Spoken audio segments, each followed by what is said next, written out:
Hello everyone. So today's topic is pressure flow और mass flow hypothesis. So ये आपका transport in plants का topic है. तो देखो आज हम इसके बारे में बात करेंगे, लेकिन इससे पहले आपको पता होना चाहिए कि सोर्स एंड सिंक क्या होते हैं. तो देखो यहाँ पे मैंने मेंशन किया है, source is that part of plant which synthesizes food, means leaves हो गया आपका, and sink that part that needs और स्टोर्स द फूड. ये कोई मैच्योर लीफ हो गया, बड पार्ट हो गया, जहाँ पर मीन्स सोर्स तो वो हो गया जहाँ पे फूड प्रिपेयर होता है, एंड सिंक जहाँ पे फूड ले जाया जाता है, जिस पार्ट को फूड की ज़रूरत होती है फिर जो यूटिलाइज करता है अपने नीड्स के अकॉर्डिंग, वो सिंक होता है, और जो पार्ट सिंथेसाइज करता है वो सोर्स होता है. बट सोर्स एंड सिंक में be reverse depending on season और अकॉर्डिंग टू प्लांट्स नीड. ये बिल्कुल एनसीईआरटी बेस्ड बताया मैंने. एनसीईआरटी में मेंशन है कि सोर्स और सिंक रिवर्स भी हो सकते हैं. वो कैसे? क्योंकि देखो जनरली हम देखते हैं नॉर्मल टाइम में जो मेच्योर लीफ है वो फूड सिंथेसाइज करता है, तो वो क्या काम करेगा? सोर्स का काम करेगा. और फिर वो फूड अपना प्रिपेयर करता है लीफ, जनरली नॉर्मल टाइम में हम देखते हैं वो. फिर वो किसको देता है? रूट और यंग लीफ को, तो वो सिंक का काम करेंगे. बट अर्ली स्प्रिंग होता है जब कोई लीफ नहीं होती ट्री पे, तो लीफ तो होते नहीं. ये देखो अर्ली स्प्रिंग में, तो फिर वहाँ फूड कौन प्रिपेयर करता है? वहाँ पर फूड रूट प्रिपेयर करता है, तो वहाँ पर रूट सोर्स का काम करेगा, और लीफ वहाँ पे क्या काम करेंगे? सिंक का काम. सिंक मेरिस्टेमेटिक रीजन हो गया, ताकि जहाँ पे फूड जाएगा फिर मेरिस्टेमेटिक रीजन वो फूड यूटिलाइज करके लीफ बनाने की कोशिश करेगा. तो ये तो थे आपके सोर्स एंड सिंक. और अब इसके बाद हम बात करेंगे पूरी मैकेनिज्म की, जो pressure flow, mass flow hypothesis की, जो आपके एनसीईआरटी में गिवन है, बिल्कुल एनसीईआरटी बेस्ड बात करेंगे. सो देखो अभी हमने डिफरेंस पढ़ा सोर्स एंड सिंक में, तो अब हम पढ़ेंगे ये मैकेनिज्म पूरी pressure flow, mass flow hypothesis की. तो इसमें क्या होता है, जो हमारा फ्लोएम होता है उसमें मैंने बताया आपको, कभी तो रूट सोर्स का काम करते हैं, कभी लीफ काम करते हैं, तो ये बाय डायरेक्शनल हो जाता है. ये मतलब कभी ऊपर से नीचे, कभी नीचे से ऊपर, तो ये बाय डायरेक्शनल हो जाता है. तो इसीलिए हम फ्लोएम को बाय डायरेक्शनल कहते हैं. तो अब देखो, the mechanism used for translocation of sugars from source to sink is known as pressure flow और मास फ्लो हाइपोथेसिस. तो इसमें जो शुगर्स मूव करती है किस फॉर्म में मूव करती है? सुक्रोज की फॉर्म में मूव करती है. बट जो यहाँ पे होता है हमारे, मान लो ये मेसोफिल सेल्स है, यहाँ पे जो ग्लूकोज होता है सबसे पहले वो सुक्रोज की फॉर्म में कन्वर्ट होता है मेसोफिल में. अब वो सुक्रोज, अब मैंने बताया आपको जो शुगर्स मूव करते हैं फ्लो में, वो सुक्रोज की फॉर्म में मूव करते हैं. तो पहले ग्लूकोज था, ग्लूकोज से सुक्रोज हुआ. अब जो सुक्रोज है वो मूव करेंगे यहाँ. ये क्या है? Companion cells. अब कंपेनियन सेल से जो सुक्रोज जाएंगी साइड ट्यूब सेल में, वो एक्टिव प्रोसेस हो जाएगा. तो ये आप स्टार मार्क के लीजिएगा. यहाँ पे दो बार एक्टिव ट्रांसपोर्ट आता है. फर्स्ट तो जब कंपेनियन सेल से साइड ट्यूब सेल में जाएगा तो यहाँ पे एक्टिव ट्रांसपोर्ट हो जाएगा. जो हमने देखा कि सबसे पहले ग्लूकोज थी, उस सुक्रोज में कन्वर्ट हुई कहाँ पे? मेसोफिल सेल्स में. अब वो सुक्रोज मेसोफिल सेल से कंपेनियन सेल में गई, बट जब वो कंपेनियन सेल से साइड ट्यूब सेल में जाएगी तो वो एक्टिव ट्रांसपोर्ट हो जाएगा.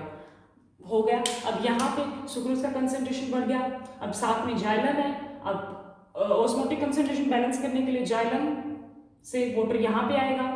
वाटर यहाँ पे आया तो वाटर पोटेंशियल यहाँ पे, सॉरी ऑस्मोटिक प्रेशर है जो यहाँ पे हाई हो गया. Osmotic pressure, high osmotic pressure to low osmotic pressure, तो वो जो जितना भी और मटेरियल है वो सारा नीचे मूव करेगा. नीचे मूव करेगा कैसे? ये जो हमारे साइड होल्स हैं यहाँ से, और ये जो साइड प्लेट्स हैं, आपने पढ़ा होगा पीछे एनाटॉमी में कि जो ये साइड ट्यूब सेल्स होती है इसके अंदर साइड प्लेट होती है, इसके अंदर जो होल्स दिखाई दे रही है साइड होल्स कहते हैं. यहाँ से वो ऑस्मोटिक प्रेशर ऊपर ज़्यादा हो जाएगा, तो हाई ऑस्मोटिक प्रेशर से लो ऑस्मोटिक प्रेशर, तो इन होल्स के जरिए वो नीचे चला जाएगा.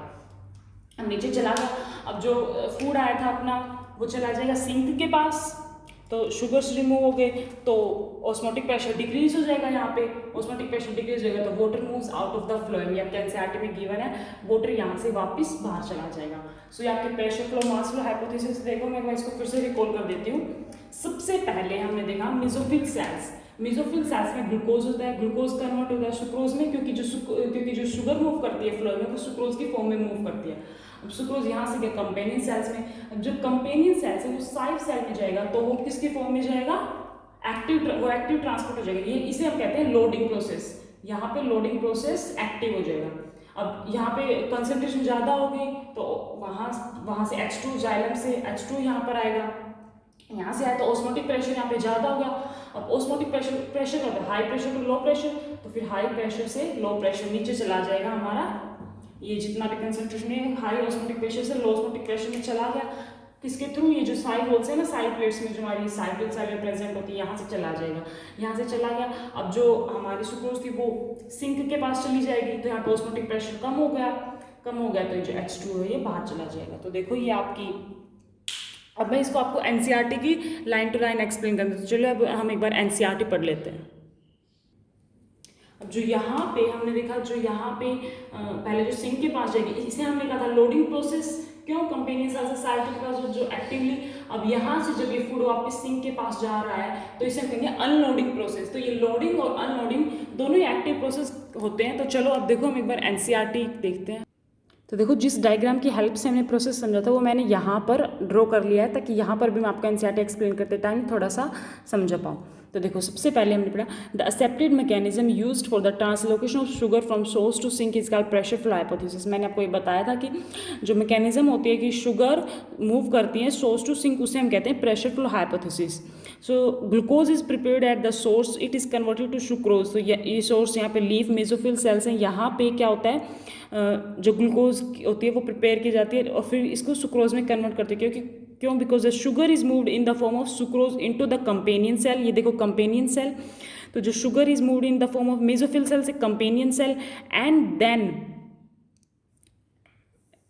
Into the living phloem sieve tube cell. यहाँ से कंपेनियन सेल से जो फ्लोएम साइड ट्यूब सेल में जाएंगे ये by active transport. This process of loading eight the source produces A hypertonic condition in the phloem. तो मैंने आपको बताया था लोडिंग हो जा, इसे हम लोडिंग कहते हैं। तो this process of loading at source produce hypertonic condition in the phloem.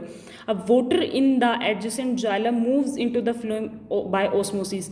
ये एडजेसेंट इसके साथ में जाइलम। अब यहाँ पे मैंने आपको बताया था हाई कंसंट्रेशन रहेगी तो वाटर यहाँ पे मूव करेगा हाई ऑस्मोटिक प्रेशर से लो ऑस्मोटिक प्रेशर। तो water in the adjacent xylem moves into the phloem by osmosis. Osmosis से वाटर यहाँ पे आ जाएगा। As osmotic pressure builds up the phloem sap will move to area of lower pressure. यहाँ पे high pressure हो गया था, वाटर मूव कर रहा था, फिर मैंने आपको बताया था हाई प्रेशर से लो प्रेशर जाना स्टार्ट हो जाएगा। ये आपका जो भी था water as osmotic pressure phloem sap will move area to low pressure at the sink. यहाँ पे सिंक ये था ना, at the sink osmotic pressure must be reduced. यहाँ पे जो सिंक पे ऑस्मोटिक प्रेशर वो कम होना चाहिए। So again active transport is necessary to move the sucrose out of the phloem sap. ये फ्लोएम सैप है, इससे बाहर जब वो आएगा आपका सुक्रोज, तो एट द सिंक मीन्स यहाँ पे सिंक पे ट्रांसपोर्ट होगा। Is necessary to move the sucrose out of the phloem cell and into the cell which will use the sugar converting it into energy start of cellulose. तो यहाँ पे ये आ गया था आपका पूरा सैप, अभी यहाँ से सिंक की तरफ मूव होगा ये, तो यहाँ पे ये अनलोडिंग कहलाएगी। ये भी एक्टिव ही प्रोसेस है। एज शुगर्स आर रिमूव, तो शुगर रिमूव हो गए, फिर यहाँ पे ऑस्मोटिक प्रेशर कम हो जाएगा and water moves out of the phloem, और वाटर वापस फ्लोएम से मूव कर जाएगा। मैंने आपको बताया था। टू समराइज, अब ये देखिए इसके समरी है। The movement of sugars in the phloem begins at the source. तो जो शुगर की मूवमेंट है वो कहाँ से स्टार्ट होती है, सोर्स से, यहाँ से। Where sugars are loaded actively into side tube, मैंने आपको बताया था यहाँ से ये एक्टिव प्रोसेस है। Loading of the phloem set a water potential gradient that facilitate the mass movement in the phloem. तो इसी को समराइज कर रखा है कि जो आपका सबसे पहले हाई ऑस्मोटिक प्रेशर होगा था, फिर वो नीचे आएगा लो ऑस्मोटिक प्रेशर के थ्रू। देखो phloem tissue is composed of side tube cell, yes, which form long columns with holes in their end wall called side plates. मैंने आपको बोर्ड पे समझाता एक्सप्लेन किया था। ये देखो ये साइड प्लेट्स हैं और ये क्या है, साइव होल्स। तो ये यही बता रहा है which form long columns with holes in their wall called sieve plate. की साइड प्लेट के अंदर ये होल्स होते हैं। Cytoplasmic strand pass through the holes in the sieve plate so forming continuous filament. As hydrostatic pressure in the sieve tube of phloem increases pressure flow begins. तो ये आपको बताया था कि यहाँ पे हाइड्रोस्टेटिक फ्लोएम इंक्रीज, यहाँ पे जैसे ही प्रेशर ज़्यादा बढ़ता है pressure flow begins and the SAP moves through the phloem, और जो सैप की मूवमेंट स्टार्ट हो जाती है फ्लोएम में, जो ऊपर से नीचे आ रहा था ना ये। Meanwhile at the sink incoming sugars are actively transported out of the phloem. तो ये आपको मैंने बताया था सिंक पे जो ये सैप आउट ऑफ फ्लोएम से बाहर मूव करता है अपने सिंक की तरफ, जो सैप था, ये भी एक्टिव प्रोसेस है। मीन्स ये अनलोडिंग हो गई, वहाँ पे लोडिंग हो रही थी और ये यहाँ पे वापस अनलोडिंग करते हैं। लोडिंग एंड अनलोडिंग दोनों ही एक्टिव ट्रांसपोर्ट है। सो ये मेरी कोशिश थी आपको pressure flow mass flow hypothesis समझाने की। Hopefully you will understand this and please subscribe my channel. Thank you.